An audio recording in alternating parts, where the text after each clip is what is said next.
Hello everyone, welcome to this YouTube channel. आज है 21 जून और इस सेशन में द हिंदू एडिटोरियल का वोकेबलरी कवर करते हैं। तो अगर आप किसी भी कॉम्पिटेटिव एग्जाम का प्रिपरेशन कर रहे हैं तो वीडियो अंत तक जरूर देखिएगा। चलिए वीडियो शुरू करते हैं। जल्दी से वीडियो को लाइक कर दीजिए और चैनल पे नए हैं तो जल्दी से चैनल को सब्सक्राइब कर लीजिए। साथ में पेन पेपर भी रखिएगा और चीज़ें नोट भी करते रहिएगा जो भी बताया जाएगा। तो चलिए देखते हैं आज का वर्ड। फर्स्ट वर्ड है कंडक्टेड। कंडक्टेड की बात करें तो यहाँ पे एक एडजेक्टिव की तरह काम कर रहा है। तो वर्ड के साथ साथ हम लोग ये भी देखेंगे कि ये कौन सा पार्ट्स ऑफ स्पीच है, क्योंकि बहुत सारे एग्जाम है जिसमें पार्ट्स ऑफ स्पीच से डायरेक्टली क्वेश्चन बन जाता है। तो साथ में हम लोग देखते चलेंगे। इससे क्या होगा कि एरर में भी आपको हेल्प मिलेगा। एरर में आप पहचान पाएंगे कि कौन सा पार्ट्स ऑफ स्पीच है। ठीक है, तो बहुत ज़्यादा आपको हेल्प मिलेगा। तो कंडक्टेड यहाँ पर एडजेक्टिव की तरह काम कर रहा है। इसके मीनिंग की बात करें तो इसका मीनिंग होता है लीड बाय ए गाइड, यानी कोई चीज़ जिसे लीड किया जा रहा है किसी गाइड के द्वारा, उसको बोलते हैं कंडक्टेड। यानी कि कंडक्टेड मतलब अगर हिंदी मीनिंग बात करें तो संचालित हो जाता है। क्या हो जाता है? संचालित। जैसे आप मान लीजिए कि कोई इवेंट हो रहा है तो उसे कोई ना कोई कंडक्ट कर रहा होगा। लाइक आपका एग्जाम ही ले लीजिए, एग्जाम्पल के तौर पे आप अपना एग्जाम ले लीजिए। अगर आप एसएससी का प्रिपरेशन कर रहे हैं, ठीक है, एसएससी में अलग अलग कैटेगरी हो जाता है। सीजीएल हो गया, सीपीओ हो गया, सीएचएसएल हो गया, एमटीएस हो गया। ठीक है, ऐसे ही अब अगर यूपीएससी की बात कर ले तो यूपीएससी भी बहुत सारे एग्जाम लेता है। एक तो आईएएस वाला जो एग्जाम होता है वो लेता है, उसके बाद से एनडीए का एग्जाम लेता है, सीडीएस का एग्जाम लेता है, सीएपीएफ का एग्जाम लेता है। इस तरह बहुत सारे एग्जाम है, सीएमएस का एग्जाम लेता है। तो ये किसके द्वारा कंडक्ट कराया जा रहा है? यूपीएससी द्वारा। और यह यहाँ पे जो एग्जाम की बात कर ले तो एसएससी जीडी हो गया। तो इन सबको कौन कंडक्ट करा रहा है? एसएससी कर रहा है। तो ये क्या होगा? कंडक्ट कर रहे हैं, यानी कि गाइड कर रहे हैं। मतलब ये एक तरह के गाइड हो गए जो लीड कर रहे हैं, यानी कि संचालित कर रहे हैं। तो आई होप आपको एग्जाम्पल के थ्रू समझ में आ गया होगा। तो कोई भी जो मेन बॉडी है जो किसी भी इवेंट को कंडक्ट करा रहा है, डेट इज कंडक्टेड, यानी कि संचालित कर रहा है। अगर सिनोनिम्स की बात करें तो मैनेज, यानी किसी चीज़ को किसी ना किसी द्वारा मैनेज किया जा रहा होगा, डायरेक्ट किया जा रहा होगा, यानी कि निर्देश दिया जा रहा होगा, रन किया जा रहा होगा, यानी कि चलाया जा रहा होगा, कंट्रोल यानी कि नियंत्रित किया जा रहा होगा, उसको बोलते हैं कंडक्टेड। तो मैनेज मतलब किसी को नियंत्रित करना, ठीक है। डायरेक्ट यानी कि किसी को निर्देश देना, रन मतलब चलाना, कंट्रोल मतलब ही नियंत्रित करना होता है। तो ये सब क्या हो गया? सिनोनिम्स हो गए कंडक्टेड के, जिसका मीनिंग क्या होता है? संचालित होता है। तो आई होप आपको वर्ड समझ में आ गया होगा और एग्जाम्पल भी आपको समझा दिया है। तो यहाँ पे चीज़ें जो भी है इसे आप नोट कर लीजिए। बढ़ते हैं आगे सेकेंड वर्ड की तरफ। सेकेंड वर्ड है यहाँ पे कॉन्स्पिरेसी, जो कि एक नाउन की तरह काम कर रहा है, जिसका मीनिंग होता है a secret plan by a group to do something unlawful और हार्मफुल। देखिए, कॉन्स्पिरेसी मतलब होता है कोई एक खास तरह का सीक्रेट प्लान। सीक्रेट मतलब होता है कि कोई गुप्त रहस्य वाला जो योजना है वो किसके द्वारा बनाया गया? किसी एक समूह द्वारा, ताकि वो कुछ कर सके अनलॉफुल, यानी कि जो गैर कानूनी हो या फिर हानिकारक हो दूसरे दूसरे के लिए। That is conspiracy. तो कॉन्स्पिरेसी मतलब होता है साजिश रचना, किसी के पीठ पीछे कोई प्लान बनाना कि उसको कैसे चोट पहुंचाना है, उसको नुकसान पहुंचाना है। या फिर आप देखते होंगे जो चोर होते हैं ये वो ग्रुप में होते हैं, तो वो कैसे चोरी करना है किसी का सामान, तो उसके लिए कॉन्स्पिरेसी करेंगे, साजिश रचेंगे। सिनोनिम्स की हम बात करें तो प्लॉट, स्कीम, स्ट्रेटगम या फिर केबल, ये सारे सिनोनिम्स हो जाएंगे। प्लॉट हो गया, स्कीम, स्ट्रेटगम या फिर केबल, तो ये सारे सिनोनिम्स हो गए किसके? कॉन्स्पिरेसी के, जिसका मीनिंग क्या होता है? साजिश होता है। ठीक है, इसका मीनिंग क्या होता है? साजिश होता है। थर्ड वर्ड की बात करें तो थर्ड वर्ड है इंटेंशन, जो कि एक नाउन की तरह काम कर रहा है। ठीक है, इंटेंशन यहाँ पे नाउन की तरह काम कर रहा है। इसके लास्ट में आई ओ एन आया, तो जब भी वर्ड के लास्ट में आई ओ एन दिखे वो वर्ड नाउन की तरह काम करेगा। कैसे काम करेगा? नाउन की तरह। तो बस ये पॉइंट आपको ध्यान में रखना है। तो यहाँ पे एक नाउन की तरह काम कर रहा है इंटेंशन। अगर इसके मीनिंग की बात करें तो इसका मीनिंग होता है एन एम और प्लान। क्या होगा? एन एम और प्लान, यानी कि कोई एम, यानी कि एम मतलब क्या होता है? लक्ष्य। ठीक है, या फिर प्लान मतलब क्या होता है? योजना, तो उसको बोलते हैं इंटेंशन। तो इंटेंशन मतलब अगर बात करें हिंदी मीनिंग तो इसका मीनिंग होता है इरादा। क्या होता है? इरादा, यानी कि आपका कोई एम है तो आप का इरादा भी होगा कि उसे हासिल करना है, आप उसके लिए प्लान भी करेंगे।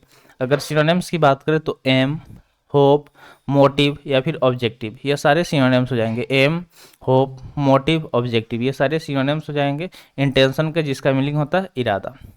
जैसे मान लीजिए कि आपका भी इरादा होगा तभी तो आप पढ़ाई कर रहे हैं। आपका इरादा होगा कि आप लाइफ में कुछ बनेंगे, एक अच्छा मुकाम हासिल करेंगे, एक अच्छे पोस्ट पे जाएंगे, ताकि आप अच्छे पैसे अर्न करें और आपके फैमिली को आपके थ्रू हेल्प मिल पाए। तो इंटेंशन मतलब क्या हो गया? इरादा हो गया। ठीक है, फोर्थ वर्ड है चोकिंग। चोकिंग यहाँ पे वर्ब की तरह काम कर रहा है, जिसका मीनिंग होता है have severe difficulties in breathing because of A constricted और ऑब्स्ट्रक्टेड थ्रोट और ए लैक ऑफ एयर। तो देखिए, चॉकिंग मतलब होता है कि किसी को सांस लेने में जो कठिनाई होती है। मान लीजिए कि किसी का गला दबा दिया गया, ठीक है, गले को दबा दिया गया, तो उसके वजह से क्या होगा कि उस हवा कम मिलेगा, जिसकी वजह से डिफिकल्टीज होगी ब्रीदिंग में, सांस लेने में। तो उसको बोलते हैं चॉकिंग। चॉकिंग मतलब होता है घूट, यानी कि जो मतलब किसी का गला अगर घूट दिया जाता है तो क्या होता है, सांस लेने में दिक्कत हो जाता है और वो आदमी एक्सपायर भी कर जाता है। तो चॉकिंग मतलब घूट हो गया। सिनोनिम्स की बात करें तो एस्थमेटिक, ब्लॉन, एग्जॉस्टेड या फिर गास्पिंग, ये सारे सिनोनिम्स हो जाएंगे। ठीक है, ये सब क्या हो जाएंगे, सिनोनिम्स हो जाएंगे। जैसे मान लीजिए कि इस बेचारे का देखिए दम घुट रहा है, या तो किसी मतलब किसी न किसी वजह से, जैसे मान लीजिए कि आपको एकदम से धुआं में रख दिया जाए, तो वहाँ पे क्या होगा, आपका दम घुटने लगेगा, लैक ऑफ एयर की वजह से आप को दिक्कत होगा सांस लेने में, यानी कि दम घुटना चॉकिंग मतलब होता है। समझ गए। फिफ्थ वर्ड दिया गया रेसिडेंट। ये काफ़ी कॉमन वर्ड है, तो यहाँ पे नाउन की तरह काम कर रहा है। अगर इसके मीनिंग की बात करें तो इसका मीनिंग होता है a person some especially a large and impressive one. तो रेसिडेंट मतलब क्या होता है कि किसी पर्सन का एक घर जो क्या हो, लार्ज हो यानी कि बड़ा हो, और इम्प्रेसिव हो यानी कि देख के लोग इम्प्रेस हो, वाह कितना अच्छा घर है। ठीक है, तो रेसिडेंट मतलब क्या होगा कि निवास स्थान। ठीक है, हिंदी मीनिंग निवास स्थान हो जाएगा। सिनोनिम्स की बात करें तो अपार्टमेंट, कॉन्डो, हॉल या फिर ड्वेलिंग, ये सारे सिनोनिम्स हो जाएंगे। अब यहाँ पे नोट करने वाला बात है एम ई एन टी। तो जब भी वर्ड के लास्ट में एम ई एन टी है, वो वर्ड नाउन की तरह काम करेगा। ठीक है, ये चीज़ आप नोट डाउन कर लीजिए। बाकी ये सब सिनोनिम्स है, इसे नोट डाउन कर लीजिएगा। तो चलिए देख लीजिए पिक्चर। यहाँ पे पिक्चर में दिखा गया है एक अच्छे घर का फोटो, क्योंकि ये थोड़ा सा इम्प्रेसिव है और बड़ा भी है देखने में। तो ये क्या हो गया, निवास स्थान हो गया। किसी पर्सन का रहने का जो जगह होता है उसको बोलते हैं रेसिडेंट। चलिए होमवर्क की तरफ। तो आपको हम हमेशा सेशन के बीच में होमवर्क देते हैं ताकि आप होमवर्क करें और सेल्फ स्टडी कर पाए। तो सबसे पहले आपको अपना गोल कमेंट सेक्शन में कमेंट करना है। जल्दी से वीडियो पॉज करके कमेंट सेक्शन में कमेंट कर दीजिए कि आप किस एग्जाम का प्रिपरेशन कर रहे हैं। और अब होमवर्क की बात कर लेते हैं। तो होमवर्क में हम आपको यही बोलते हैं कि जो भी वर्ड आप यहाँ से सीख रहे हैं, कोशिश कीजिए उसे सेंटेंस बनाने का। जब चीज़ें आप सोचेंगे, ठीक है, सेंटेंस बनाएंगे तो जल्दी से याद हो जाता है। तो आपको ये काम करना है और सेंटेंस बना के कमेंट सेक्शन में कमेंट भी करना है। तो अगर आप सिंसियर हैं अपने गोल को लेके तो कमेंट कीजिए, क्योंकि कमेंट कर, ये जब सेंटेंस आप बनाएंगे ना तो उससे आपको बहुत ज़्यादा बेनिफिट होगा। 100% आपको वर्ड याद हो जाएगा। ठीक है, और वर्ड को समझ भी पाएंगे, उसके बारे में सोच भी पाएंगे, पॉजिटिव सेंटेंस, नेगेटिव सेंटेंस।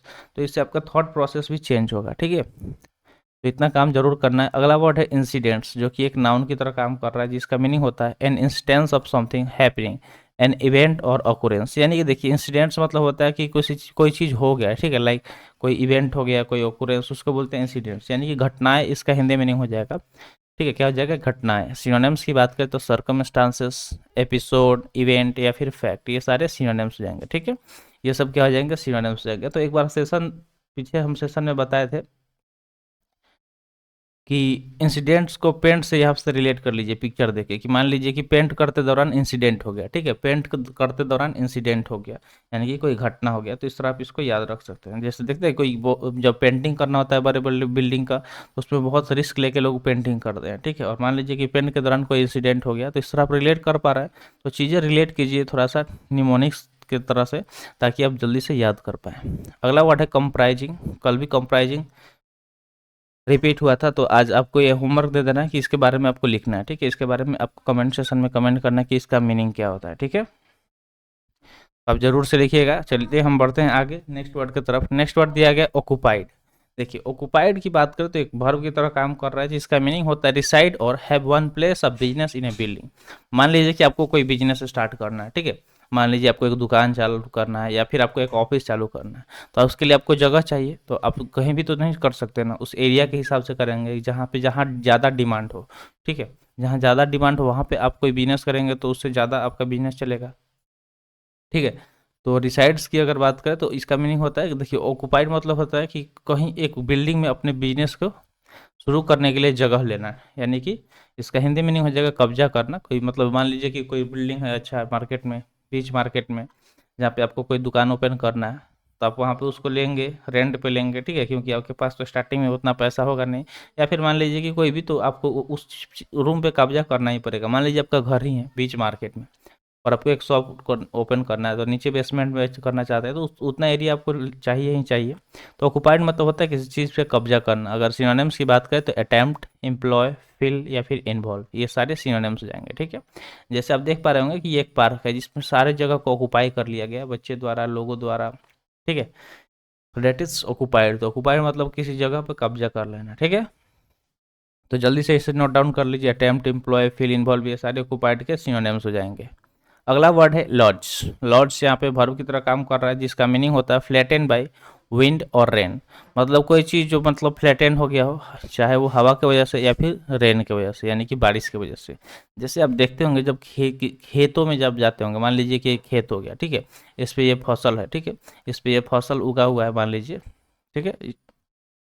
एक मिनट, इसको हम लोग ग्रीन से करते हैं, ग्रीन से तब मजा आएगा देखने में। तो ये मान लीजिए खेत है, इस पे इस तरह का ग्रीन ग्रीन फसल उगा हुआ है। अब मान लीजिए कि इधर से तेज हवा का झोंका आया, तो तेज हवा का झोंका आएगा तो ये जो फसल था कुछ इस तरह से, तो ये उल्टा इस तरह हो जाएगा, क्या हो जाएगा, इस पे मतलब फ्लैटन हो जाएगा, सो जाएगा पूरा इस तरह से। क्योंकि तेज हवा जब आएगा, तूफान आएगा, तो सारे फसल क्या हो जाते हैं, बर्बाद हो जाते हैं, या फिर हवा या बारिश की वजह से। तो देखिए लॉज, समझ गए लॉज मतलब क्या हुआ, कि यानी कि दर्ज कराना कोई, अगर या फिर एक और चीज़ होता है दर्ज कराना। तो फ्लैटेड मतलब कि कोई चीज़ जो गिर जाना, और एक होता है दर्ज कराना। जैसे जब एफ आई आर क्या करते हैं, लॉज कराते हैं, एफ आई आर लॉज कराते हैं। तो एक दर्ज कराना भी होता है, और एक क्या होता है कि फ्लैटेंड हो जाना, ठीक है, यानी कि गिर जाना। अगर सिनोनिम्स की बात करें तो ब्लॉक, क्लॉग्ड, स्वेलन या फिर वेट्स, ये सारे सिनोनिम्स हो जाएंगे। ब्लॉक, क्लॉग, स्वेलन या फिर वेट्स, ये सारे सिनोनिम्स हो जाएंगे। आप यहाँ पे पिक्चर में देख सकते हैं, यही चीज़ हम आपको बता रहे थे, ठीक है, यही चीज़ यहाँ पे पिक्चर बना के बता रहे थे, और यहाँ पे पिक्चर भी लगा दिए हैं। अगला वर्ड है क्रिटिकल। क्रिटिकल में आप देख रहे होंगे लास्ट में ए एल आया है, तो जब भी वर्ड के लास्ट में ए एल दिखे, ठीक है, ए एल, वो वर्ड क्या होता है, एडजेक्टिव की तरह काम करता है। तो यहाँ पे क्रिटिकल एक एडजेक्टिव हो गया। इसके मीनिंग की बात करें तो इसका मीनिंग होता है indicate the fault of something और समवन इन ए डिसअप्रूविंग वे। यानी कि मान लीजिए कि किसी से कोई फॉल्ट हो गया, फॉल्ट मतलब क्या होता है, गलती हो गया, तो उसको इंडिकेट करना, उसकी तरफ संकेत करना, इशारा करना डिसअप्रूविंग वे में, ठीक है, डिसअप्रूविंग वे में, यानी कि गलत तरीके से, यानी कि आलोचना करना। क्रिटिकल मतलब क्या होता है, आलोचना करना, किसी का निंदा करना, भला बुरा करना, किसी पे दोष लगा देना, ब्लेम कर देना, ब्लास्ट, कास्टिगेट या फिर सेंसियोर, ये सारे सिनोनिम्स हो जाएंगे, ठीक है, ये सब क्या हो जाएंगे, सिनोनिम्स हो जाएंगे क्रिटिकल के। तो आई होप आपको समझ में आ गया होगा।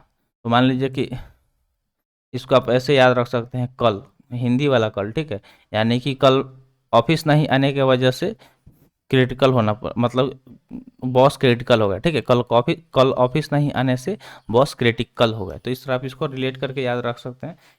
तो आई होप आपको वर्ड समझ में आ गया होगा। तो आज के लिए इतना ही, आज का सेशन यहीं पर समाप्त हुआ। सेशन कैसा लगा कमेंट सेशन में जरूर बताइएगा। तो मिलते हैं फिर अगले सेशन में। Thanks for watching. जय हिंद।